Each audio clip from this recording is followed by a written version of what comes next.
date of record would be canceled. On December 8th, which was the final day, a new daily list notice corporate action was uploaded by FINRA that indicated any trades, all the same language except any trades made on the 9th and 12th would not be eligible for next bridge hydrocarbons, and they would be deleted. So the difference between deleted and canceled has legal ramifications, right? And we know that deleted indicates to, I believe, most investors or knowledgeable investors that when you have these synthetic shares that have been generated due to technological error, whatever the reason, right? I'm not on the lookout for information here. So whatever the reason that it could be, if there are shares out there that are not traced, so if the short position has not been traced, it has now become duplicated in the marketplace. To reconcile. Can I stop you there for a sec? But on the 9th and 12th was subject to deletion. This was a good fix. Immediately on December 9th I don't know if you can midnight. Hey, Rosa. Am I? No, you're fine. You're fine. Erin's talking though. I think she wanted to interject, but I don't know if you can hear her. I cannot. Oh no. That's okay. Now I just wanted to stop you there because the ins and outs of the lawsuit, honestly, are going to be tough for me to follow. What I want to understand is, who do you believe was on the other side of these short positions? Like, do you believe it was hedge funds? Do you believe it was brokerage firms like Citadel? I do. Okay. I do. I believe it was. So the reason why I sued FINRA is I sued FINRA for a Sherman Act violation. If you look at the board of FINRA, and you look at the most recent board who has been removed, a lot of those members have been removed since the start of this litigation as well. There was a member removed. They're all Vanguard Group, Citadel, all these different brokerages, which I believe have created the short positions that didn't recover, but FINRA has all the knowledge, okay? FINRA had failure to deliver for 45 days. We know that the norm is within 30 days, there's supposed to be some kind of regulatory implication. So you know that you have your short volume on the day that they announced they were putting a U3 halt, which would prevent all trading, and it was just a catalyst. I swear it's off the entire. It sounds like she's whispering. The deletion of the ticker entirely, right? So no more trading was going to happen. Putting the microphone closer to the speaker, but unfortunately the wire ain't long enough, so I have to hold it out. So that means you're failing to regulate. Mm-hmm. What purpose does a regulating company have to fail to regulate, right? The financial interest is the individual financial interests of all the brokers who have short positions that are being alleviated of their obligation to close. And how do you know who is on the other side of these positions? You don't know. FINRA has not provided anything. So I did not sue for money damages. I sued for equitable relief, forcing FINRA to provide an accounting identifying the short positions, the short volume, and who holds short positions, what brokerages, hedge funds, market makers, who's holding short positions, who's failed to deliver, and who has short position obligations that have not been closed out. That is the meat of my lawsuit, basically. I'm not suing for money. You can't sue for money. Yeah. I understand. So there's no way to find that data. The only person that should have all of that data is the regulators who are enforcing, the short positions, and that is FINRA, who instituted the halt. So I'm suing under that. These people have obligations to shareholders, and the entire integrity of the market matters, right? We have you work in pensions, right? So in the next generation, about 80% of people who intend to be in the next retiree generation, or 83% I think is the actual figure, are going to be using mutual funds and 401ks to retire. When the integrity of the market is in shambles, what happens to the next retiring generation? Pensions don't exist anymore. Right. So for those of us like me who didn't know the details of your case, where is it filed and what's the status? So it's filed in the Northern District of Florida, and I filed for an emergency injunction in a TRO, temporary restraining order, to prevent FINRA from moving anything in this merger until they've provided an accounting that shows all short positions have been reconciled, or that provides an accounting showing short positions have not been reconciled, reopening and forcing reconciliation, and then they can continue. The judge is not. So then, right now, I also filed obviously a complaint along with my emergency injunction. Financial The emergency journalists. injunction was not granted, and we're in the middle of complaint right now. They filed a motion to dismiss on the grounds that they are new, which I think is pretty much the only thing that they're really alleging. They haven't addressed the argument of whether short positions exist or whether they failed to regulate. All they've addressed is their immunity, but their immunity is, in my argument, and what I have presented to the judge is that it's limited to money damages because they can't be held financially liable. But I am suing for equitable relief. I haven't asked them for $1, so. Okay, and so I know that another participant today, Richard Hoffman, filed an amended complaint. He said yesterday. He's actually suing Fidelity, and my understanding is a lot of pension funds and the very large brokerage firms are the primary lenders for shares. A lot of us don't even know that. I didn't until I started following this. So what makes you, do you believe that some of the shorting was taking place off the market? In other words, like on an exchange or dark pool or on FTX? Where do you think it was taking place? I think a lot of it was on the OTC, just because this was never intended to trade this preferred share. And the CEO, John Berta, informed me that just the day before, he was informed, hey, we're going to trade your Series A preferred.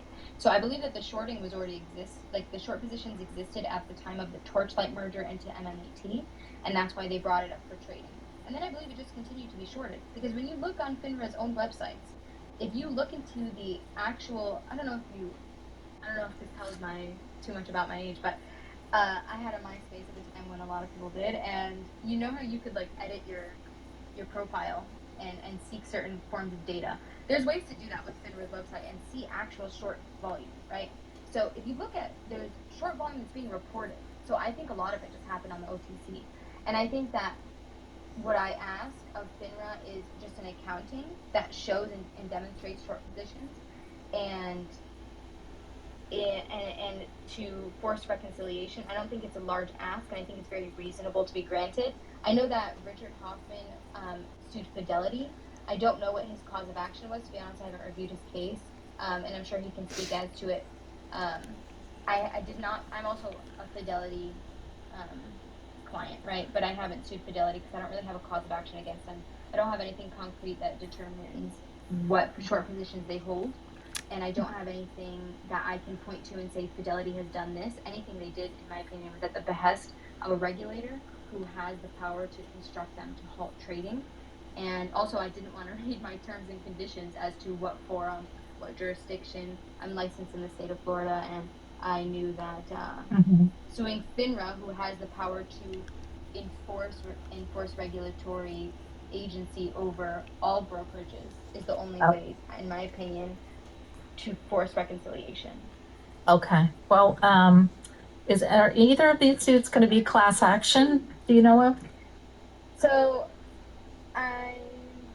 my best case scenario, right, is a forced reconciliation, because forcing a reconciliation will allow an open market, allow everybody to get market value, and allow obligations of short contracts to be closed out. So people have to buy out and are forced on their obligation through something called specific performance. It could turn into a class action, but right now I kind of think that we're in such an unprecedented situation that we really have to see what is going to happen. Something should happen, right? They can't just do this. My fear is dilution of Nextbridge. So instead of getting a 1-for-1 exchange, it would be a 1-for-2 or a 3-for-1 or whatever the situation may be. So I think that's a genuine fear, but I think that right now we need to. It just, every time when something happens, I put myself in the position where I kind of look at where I'm at and what has actually happened and what cause of actions are actually available to me, what litigation or what can be instituted in my next filing or another litigation based on what has actually happened. The evidence of what has actually happened is that FINRA halted trading and took away 2 days that allow for deletion, and we've been delayed on our 1-for-1 exchange. We have evidence of several failure to delivers that led us for over a month up until the day of deletion, and we have evidence of short volume for the last month up into deletion. Very high short volume, over 9 million, which is insane. So it's all circumstantial, but we don't have a solid cause of action against brokerages because it doesn't say this broker shorted this broker shorted that. It could have been dark pool, but FINRA is still obligated to regulate those. Okay, so I will say, just from my experience covering this, and then I'll shut up, is that class actions tend to move things along very, very quickly. Especially, and it also gets a lot of press attention. I agree, and I think I have not ruled out a class action. I'm wary to institute it right now just because I need to show, for class actions are always for money damages, right? Class actions for equitable relief you can have, but the filing I'm already in serves the same exact outcome as a class action. Plus, it would be Class what, actions for money damages, you need to prove $100 loss. trillion If you don't have lawsuit. loss, I mean, the amount of money that would be needed for this to actually be the exchange has been justified so or long right, delayed. It was supposed to it occur would be the much first simpler week just to open up the market. of December 14th. So now we're going into February, right? Well, I must have had a big fat head. I still got on times We too. can't prove loss. We don't have damages. We can't even institute a class action at this point. We need to have evidence Yeah, of that's true. loss, which we don't have the financial loss because nobody got their 2-for-1. Nobody got dilution of next bridge. All we have right now is that we're being told to wait. The only and that's advantageous in my litigation because if we haven't issued next bridge, we still have a chance to reconcile before we issue next bridge. Yeah, And once next bridge is what issued, you're looking then my for. case takes a very different circumstance of not even like it may no longer be a viable case because once they start issuing next bridge, we don't have the ability to reconcile before the issuance. Yep, we're gonna get screwed Yes, if they and do you know that. what, Erin, we have actually Richard too. He's on standby. If Allie has enough time, then we can speak to what he's doing. But Rose is working really hard, and everyone's Do you have any more kind of questions for following. me? Was that clear enough? I hope I was. Very, very, very clear. Yeah. Sorry. Thank you, Rosa. Yeah, I think that was an excellent overview there. So That's really, Allie. it highlights our key problem. A, we didn't get the damages. Rosa's lawsuit trading currently secrets. serves the similar purpose that the class action would do as well. So currently, I think the latest status with Rosa's lawsuit is FINRA have responded with a motion to dismiss, but I think we are waiting for the judge to make a decision on that. Is that correct, Rosa? The judge is stalling. So I am responding to the motion to dismiss, and then after that, the judge makes a ruling on the motion itself. Another thing is right now with the SEC and everything going on, a lot of judges are wary to get involved. So if that's the They're case, stalling. if they haven't had next bridge, then depending on what the judge does, which he could file on the motion to dismiss. The Tampa just not judge touch is it, and stalling. it has to be appealed, or he can rule against them and force this case to continue on, which I think is a good chance considering we were supposed to get next bridge within 14 days and He needs to been do so his long, job. not one single share of next bridge has been issued. So, it causes the concern of the other issue being MMTLP was deleted and people are given random QSIPs continuously, reissuing random QSIPs every 2 weeks or so. Every different broker is issuing a QSIP. Some brokers have the same QSIP numbers and some have different ones. So that causes me to believe those QSIP numbers are tied to the banks that hold the liability, right? Brokerages answer to their liable bank. And I believe that those different QSIP numbers are obligation trackers for those banks. Because I think that they have an obligation right now because they don't have enough assets to cover those obligations. A couple questions. Have you been able to get a shareholder list, full shareholder list? No, we and can't. Then secondly, do you know of any mutual funds or any other institutions that were shareholders. They're avoiding us. They won't let us get all the so I have shareholders. not been able to get a shareholder list. I know that John Berta got one. He was told he's not supposed to issue it, so he has not shared it with me. But I know that some of the shareholders were creating a list online, and I'm supposed to get a copy of that when it's completed. Everybody's been listing. It's been like a kind of like a grassroots effort on getting that. There's a shareholder list, dozen but no, I different haven't. lists That's in one of the a things dozen that different I've requested places. is an accounting. They including intentionally all made this so it would be all confusing short as all positions, hell. Brokerages which held, and kind of just to see what is the integrity of the actual shares themselves, and it forces some kind of tracking between the two mergers of where was the shorting and when did it stop, essentially. So no, those are things that are they were issued to John Berta, the former CEO of Torchlight Energy, and he's told that he's not able to share that. So that's something that I've asked for, and I've just been put up with responses to all my filings, which are FINRA claiming immunity, and the judge hasn't ruled on it yet. So once he tells them that they don't have immunity to equitable relief, then it forces them to comply and provide some of those documents. So the judge that's has really to what make a I'm at. decision. It's been an uphill battle. He's scared. He seems, it's worrisome when a judge seems a little too cozy with the idea of pushing this off.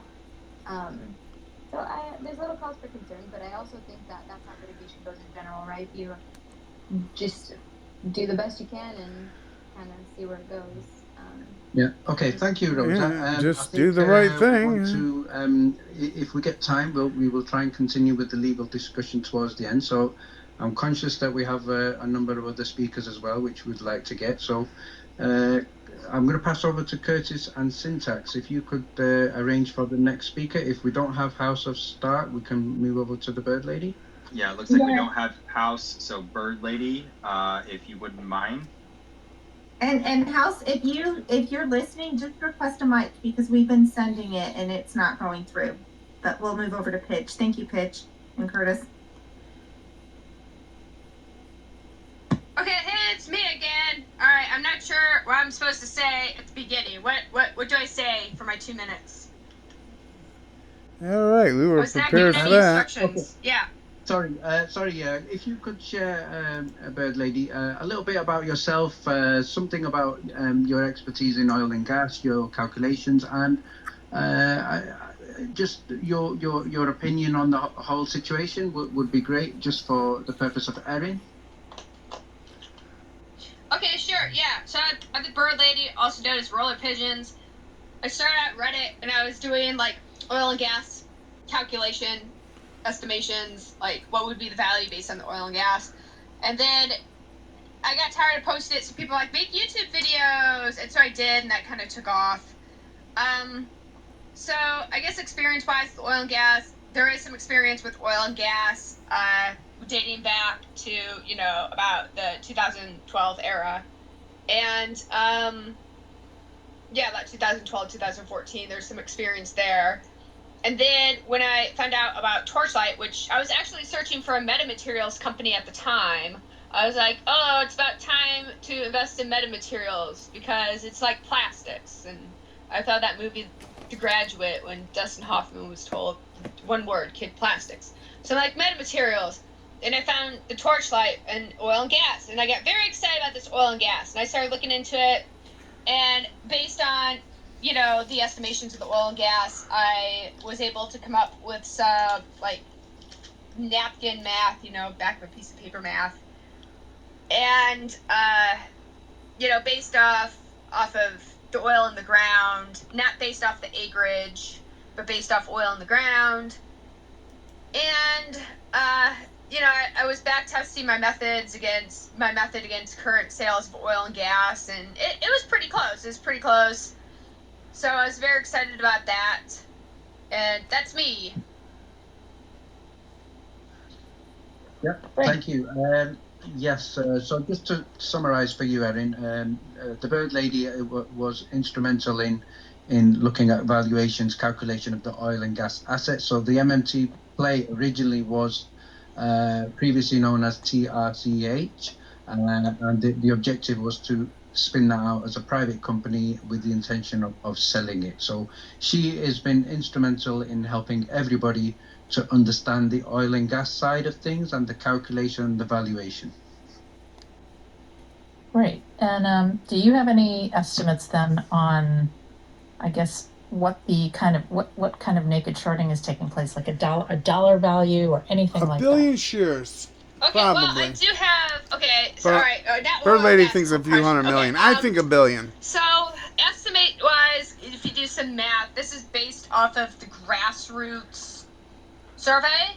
So, if you take the sample of the grassroots survey and you cut out the extraneous variables, that basically the ones that are very high, the people who have lots and lots of shares, the few people who have the lion's share of the shares, if you cut those people out, and then you cut their shares out and their numbers out, and then you average what's left over, and then you extrapolate that out, you have in total about, anywhere from 388 million to 500 million shares total. It could be a little bit more, could be a little bit less. It was like, 15% variance on that. So, if it's 500 million minus, basically, this doesn't count, by the way. McCabe's boarded on. When NextBridge formed, it took some other people who had interest in the Oro Grande, who had other working interest, like Greg McCabe's Wolfbone, and he came on board with shares. His interest got converted to shares. This doesn't include that. So if you minus that out, it would be, anywhere, it could be as high as 340 million shorted shares. That would be, not including the 165.5 million. That's the math that and myself what would be the dollar? What would be Yeah. the dollar value of that? I don't know. It depends. Okay. Oh, based on the oil and gas. Based on the oil and gas, you mean?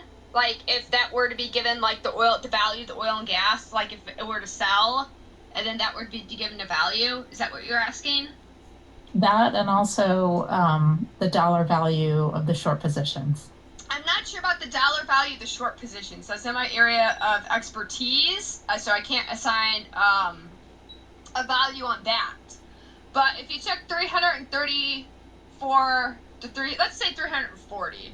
Let's round it up. 340 million shorted shares. Okay, this is excluding the 165.5 million. And if it was the $60 value for the oil and gas, what NextBridge is worth on sale, it could be as low as 45. It could be higher than 60. But it might be as low as 34 actually. But 60 is a good number. That would be basically, $20 billion right there. So, that's a lot of dollars. $60 a share times 340 million shares. That's $20 billion, essentially $20.4 billion. But as in terms of what's the value now, I can't give that to you because I don't know. Okay, well, sorry to interrupt, but we do have two other possible people who may be able to help this. Tony from Market News and Uncle Smokey. So before we move on to Tony, I think that's just pure oil value. Like if we got our NextBridge share and moved on. The lost opportunity value is unbelievably much higher than that. The 2 days of trading we were supposed to get, estimates show we could easily have gotten $1,000 a share. Sorry, Tony, could you come in now? Because sorry, Erin, Tony is our expert with the data. Hello, can you hear me? Hello, my name is Tony. What's up with the seductive voice? This is Tony with Market News. So, hello, Erin. It's nice to meet you. I just wanted to give a quick overall summary because the story can be kind of complex. So, I just wanted to give my gist as to what the elevator pitch for the story would be. You better spit it out. So, my belief is that FINRA created fraudulent counterfeit shares via the U3 halt mechanism, and I'll explain what I mean, right? And on December 8th of 2022, according to FINRA data itself, there were 13.7 million shares of MMTLP that was traded. Now, 9.5 million shares were short shares. And basically what that means is that shorts are shares that are sold before that have not yet been purchased, right? So short shares have the effect of diluting prices until the shares are subsequently purchased, right? Because they're shares that come into existence. They haven't been purchased yet, and the idea is that you buy the shares back at some point later on, and that reconciles everything, right? Now, FINRA issued the U3 halt on December 9th, 2022 for the 9th and the 12th, and they prevented those short shares from ever being closed in an open market. As a result, all of those short shares, that 9.5 million shares, they became counterfeit fraudulent shares, right? Because they were shares that were sold into the market, but were never purchased from anyone. The idea was that they would be purchased later on, but they were short shares and they were never purchased. This is FINRA data, okay? Now, that had the effect of suppressing the share price. That dropped the share price from somewhere like $8 or $9 all the way down to $2.90. Prior to that, there was lots of shorting, which further dropped the share price. Just a few days prior to that, the share price was around $12.50. But all of this shorting, right, which are shares that have now become fraudulent counterfeit shares, that has depressed the market, and that has further prevented the issuance of next-bridge hydrocarbon shares, because all these fraudulent counterfeit shares are out there in brokerage firms, right?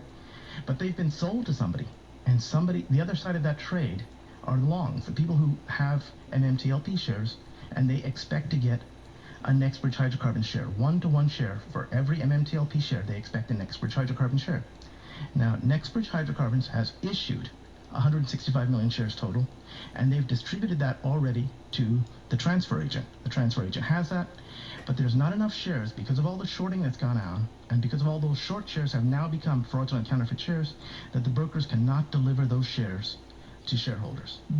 And that's the gist of what I wanted to say. But what FINRA should have done, was they should have issued a directive, right, a corporate action that shorts must close their positions by such and such a date, 12/12/2022, right?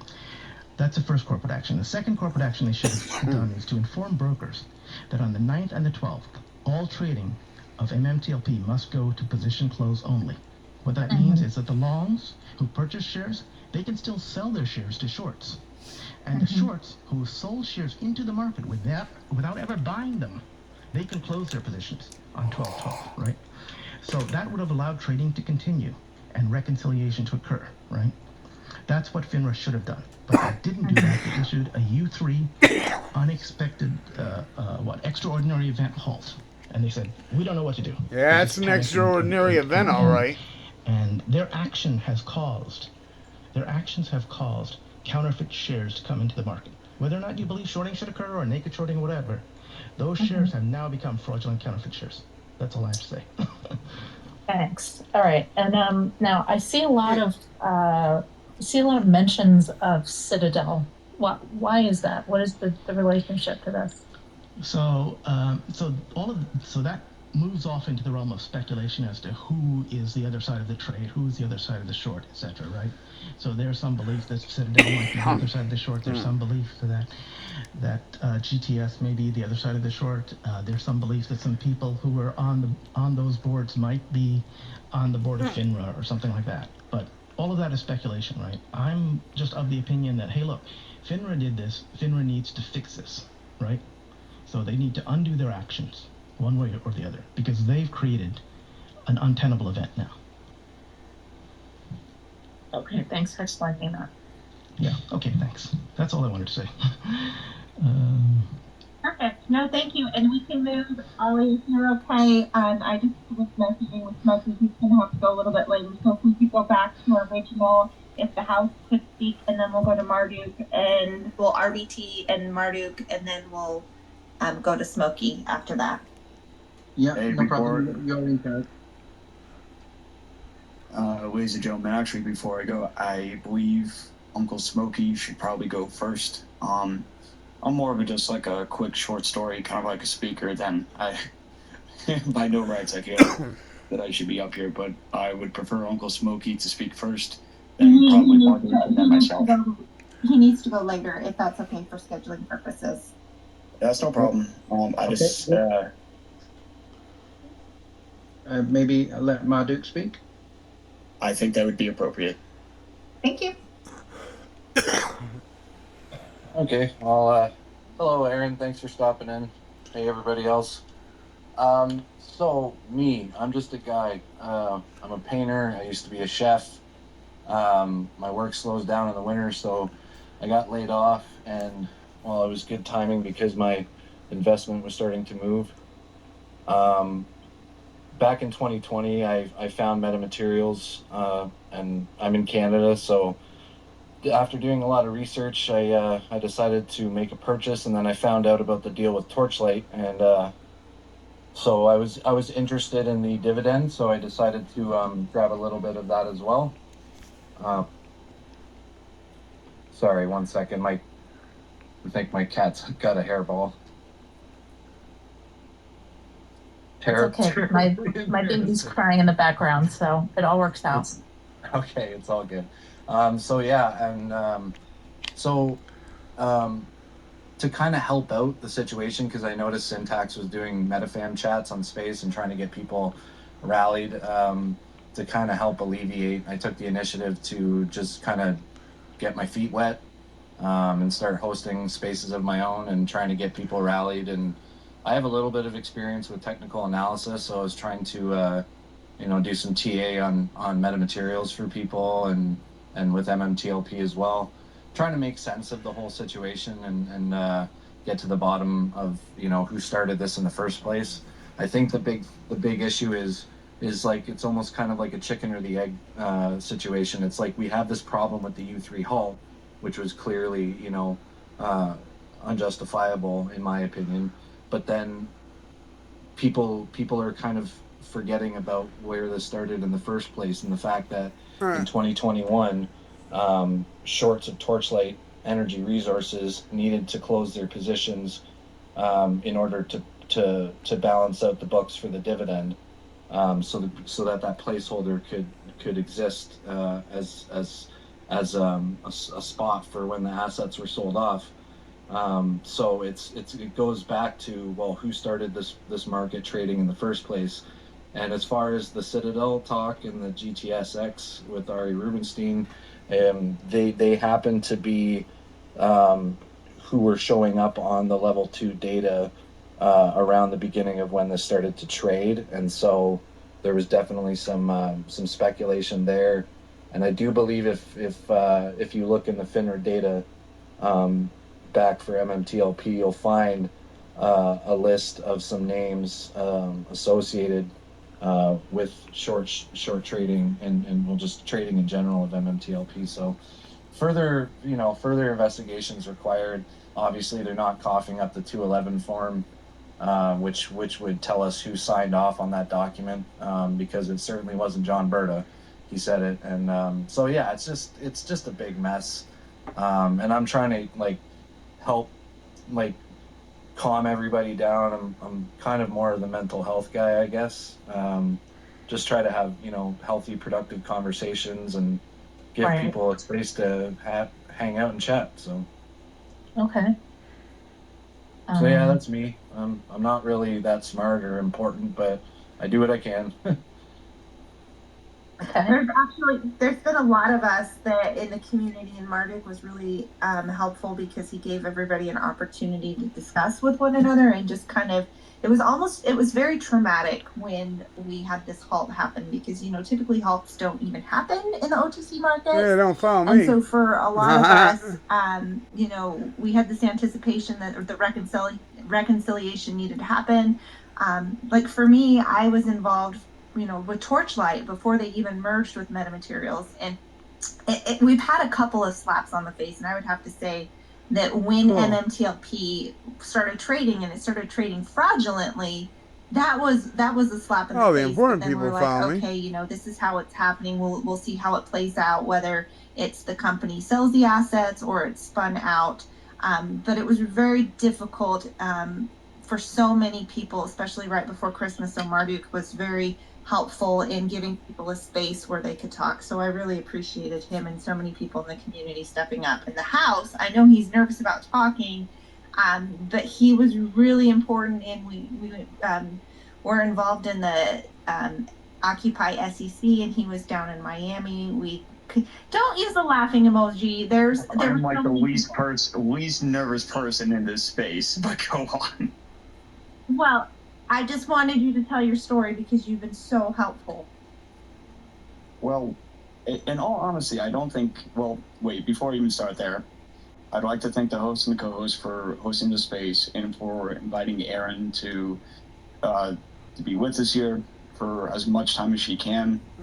Just kind of hear out everybody, if you will. And then I'd also like to personally thank the creators, all the creators in the YouTube community for their hours, their research, their numbers, all the things that have gone on in You're the background. welcome. I just have just a quick short story about how this kind of fell into my lap.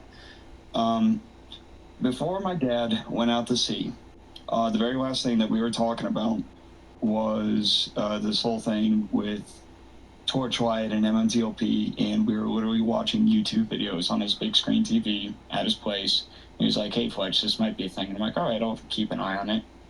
And then Friendsgiving happened. It was like right before Thanksgiving when we heard about the S1 becoming effective. And my old man is somewhere out in the middle of the Pacific. And he wrote to me an email, and he says, "Hey, Fletch, name reveal. Hi." He said, "Hey, Fletch, we're gonna need you. I need you to keep an eye on this situation. I'm not gonna be able to do anything with this because I'm on a boat." And so I got involved in the community per chance, and then I got involved in these spaces. And initially, I was just a listener, and then I started asking questions, and I became more involved, and maybe just a more informed, like, retail investor type of a person. But I'm kind of like Marduk. I really consider myself just a regular dude. I install gutters for a living, veteran, small business owner, and it's kind of interesting. This whole situation has really created a environment of friendship, has created unusual but strong bonds, people across the pond, if you will. I mean, I know that we got Gray in here. I know Allie, like both of them are out in the UK, as I understand. And it's a very strong, very intelligent community. And I've had the unique pleasure of meeting a lot of people in person. And I think it's just important that you're here and just hearing everyone out. I know there's a lot of numbers and a lot of facts that come with it, but I just want to thank you for being here, Miss Erin. Well, thanks for having me. I would like to, somehow tie it back to an audience in my world. So that's why, like I said, I'm here to listen and find out if there's something we can write about it. Well, if I may say one more quick thing before we move forward, because it was really important to me, because this is something that I have actually realized losses from. So it's unfortunate, but being an MMAT investor, I wanted to support the Torchlight side of the community, and so I purchased some MMTLP. But as MMTLP moved up with MMAT together, as we were coming to the close of the privatization, I sold my MMTLP, and not all of it, but some of it, to purchase MMAT options. And there was a lot of people who were like, "Yeah, when we get paid, we want to roll a lot of our profits." There was sentiment to roll profits over to MMAT. And so there was quite a big options chain built up on MMAT, and when they halted it, I mean, that pretty much put that down the drain. And I understand the risks associated with options, but it was essentially, in theory, it was guaranteed. But obviously, we know that the only thing guaranteed in life is death and taxes, and so here we are. But we figured it out. You're right. It was guaranteed. Okay, thank you, Marduk. We 100% figured it out. The 65,000 of us that invested in MMTLP figured it out. Over to you, Uncle Smokey. The bottom line just here. A little bit of perspective for you, Erin. Smokey is also very important in terms of Fortunately, our the research setup I data. have He is has requiring me to use my arms, insight into and John it's only Berda so as long well. I'm going to hold my arms up. He will be very informative. All right, Uncle Smokey's here. We're going to listen Hello, to him. Erin. And then I'm probably going to have to I was stop just, this because my very arms are about to fall graciously off. introduced. Thank you, Ali, But this is good for stuff. hosting this. You should be Curtis City liking, for co-hosting, following, and go on everybody Twitter. for putting up with me being late out of work. They're going to probably So put this on. I have been with recording the on play Twitter. since Like and follow that Curtis too. has, Follow about 2 everybody weeks, that's talking less about time, this. actually It's closer important. to March. Shit, I'm But, probably still 2 on years, Zoom. I am an OG Probably see my nose Torchlight here. Energy holder. Did hold for the merger, and basically I've battled through the trenches twice now. You know, both through the initial merge, watching what my initial investment was be crushed upon a merger, which I'm sure, as you're aware, does happen. Shorts like to take hold of those newly IPO'd companies off the back of the merger and beat the heck out of them initially. And I watched that investment disappear while my other one sat there idle, like it was supposed to, but with no value. And then, lo and behold, a derivative, an options chain was formed. Now, this options chain was actually formed 3 weeks before this merger happened. It's very weird. This is actually the initial way that the preferred Series A shares started to trade. This is the derivative that it all began with. Now, that's actually how far back we need to go back for you to understand this, but it goes way further back, way further back. You could take this all the way back to actually the very previous company of Torchlight Energy, which is Pulled Perfect Studios. This is actually a double merger, almost triple merger now, that has happened over a series of many years. And both of the companies were literally obliterated by short positions in their entire existence. So this has been a naked shorting fiasco, counterfeit city for about 2 decades now, roughly, maybe a little bit less time than that. What I can also tell you is I sent you a PDF or a Google Drive file in your DMs, better explaining all of it. Because I can literally go on for hours trying to explain this to you. But Okay. what I can tell you is Counterfeit City, literally from probably early 2008 or better, all the way up to present day. Even the entire tradability of MMTLP, the entire time it traded for the year and a half it traded, not a single share that was ever in existence, with the exception of OGs that may have sold off of fear from it becoming tradable, were real trades. Not that many sold, though. It's counterfeit all the way through. So it's quite interesting. So I would urge you to read that document. Also, feel free to reach out to me. I know you have access to John Berta, so he's a plethora of information and probably the best of it. And let me ask you, what kind of action do you think John and some of the other big shareholders will be able to? What kind of progress are they making in Washington? So I'm not too sure what kind of progress they are making as of now. I do know that they are pushing hard and steady. They have got a battle ahead of them that is probably going to last for quite a while. But for once, we do have physical proof of full-on corruption, manipulation, physical counterfeit creation, naked shorting, the works. This is one heck of a case, and I do believe that they're going to be able to put this away with no problem. And what proof is that? So the beginning of the way it traded, the fact that it was illegally traded in the beginning, without the signatures of the CEOs. If you read my Google Drive doc, I actually have the screen captures from the OTC markets showing fraudulent information underneath the CEO information, underneath the presidents, all the board members, and the way it was listed on the OTC markets. I have all of the incorrect data for that. I have the OCC documents showing the tradability of it, how it should not have been traded, but then all of a sudden it became tradable, showing the options chain being created directly to make this tradable. It's all inside that Google Drive document, which is one of the things that John Berta does utilize when he is discussing this. That there is literally every piece of evidence that was needed to prove that this was a illegitimate trade in the very beginning. So the fact that it traded after that and anything that happened after that was completely illegal. And how many other companies do you think this has happened to? Have you talked to any other shareholders in other companies?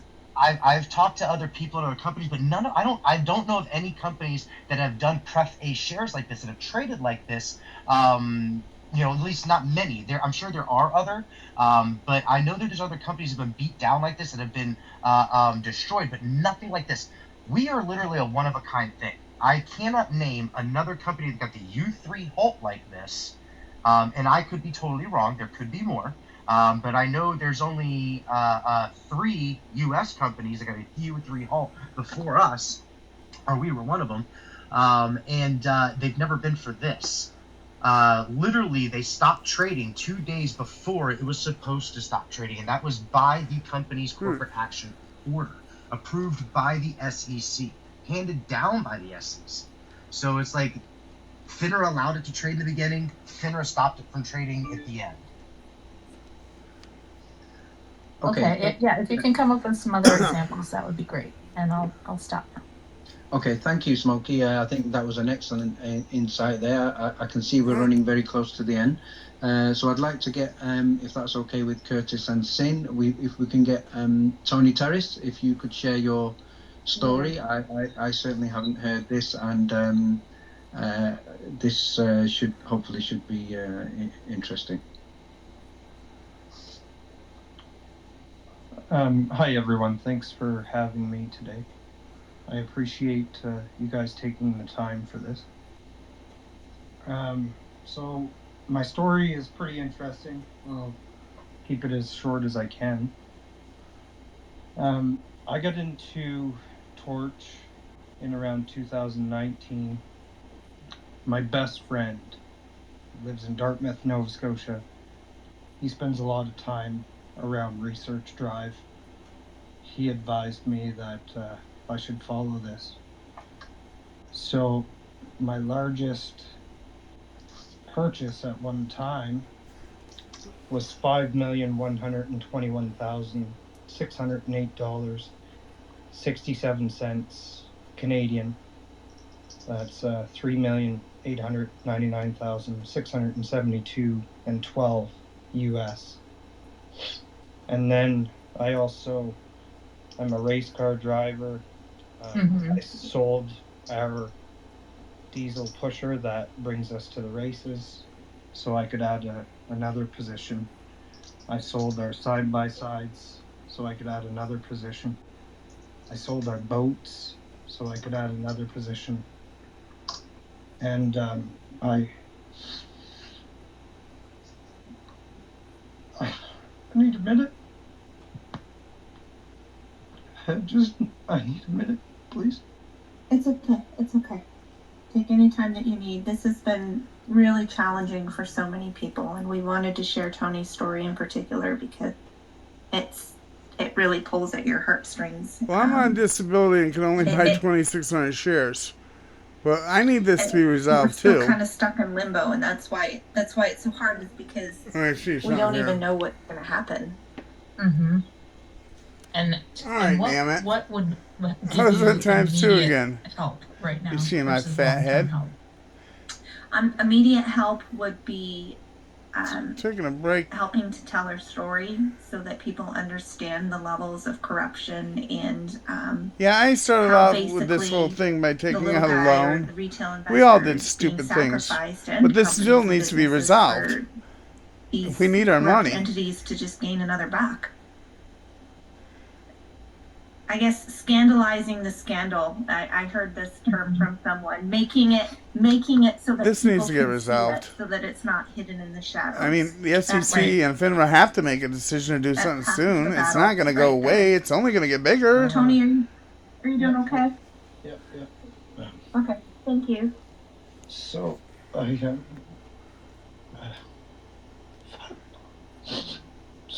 had that property. the farm. It was paid off. I didn't know anything on it. I leveraged it to buy more. And I don't have that farm anymore.